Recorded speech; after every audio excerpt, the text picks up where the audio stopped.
அமைச்சர் மீதான வழக்கில் ஒரு கடுமையான விமர்சனத்தை கடந்த 2 தினங்களுக்கு முன்பு முன்வைச்சாங்க. அதை நம்ம தமிழக அரசோ தமிழகோ யாருமே அதை ஏற்றுக்கலையே. அவர் மீது இன்னும் நடவடிக்கை எடுக்காம இருக்காங்க.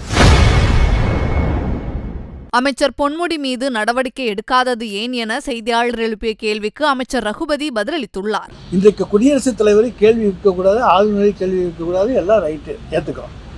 ஆனால் குடியரசுத் தலைவர் ஒப்புதல் தந்திருக்கிற ஒரு சட்டத்தை விமர்சிக்கின்ற உரிமை, அது தவறு என்று சொல்லுகிற உரிமை, அந்த சட்டத்தை திருத்த வேண்டும் அல்லது அந்த சட்டத்தை ரத்து செய்ய வேண்டும் என்று வழக்கு தொடுக்கிற உரிமை இந்தியாவில் இருக்கக்கூடிய ஒவ்வொரு குடிமகனுக்கும் உண்டு. நான் இதனால் பாதிக்கப்பட்டிருக்கிறேன் இந்த சட்ட திருத்தத்தினாலே அல்லது இந்த சட்டத்தாலே என்று.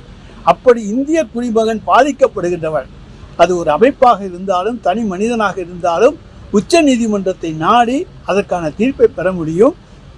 எனவே குடியரசுத் தலைவர் ஒரு மசோதாவுக்கு ஒப்புதல் தந்து அது சட்டமாகிவிட்டது என்று சொன்னால் அதை யாரும் கேள்வி கேட்கக்கூடாது என்று சொன்னால் இது ஜனநாயக நாடு அல்ல. நம்ம இது உச்சநீதிமன்ற தீர்ப்பு நம்ம இந்த வழக்கில் நம்ம கொண்டாடுறோம். ஆனால் அதே வழக்கில் சென்னை உயர்நீதிமன்றம், சென்னை உயர்நீதிமன்றம் மற்றொரு வழக்கில் அமைச்சர் மீதான வழக்கில் ஒரு கடுமையான விமர்சனத்தை கடந்த 2 தினங்களுக்கு முன்பு முன்வைச்சாங்க. அதை நம்ம தமிழக அரசோ தமிழகோ யாருமே அதை ஏற்றுக்கலையே. அவர் மீது இன்னும் நடவடிக்கை எடுக்காம இருக்காங்க. அதை பற்றி தான் எங்கள் கட்சி பார்த்துக்கொள்ளும். செய்திகளை உள்ளது உள்ளபடி தெரிந்து கொள்ள ரெஃப்ளெக்ட் நியூஸை சப்ஸ்கிரைப் பண்ணுங்க.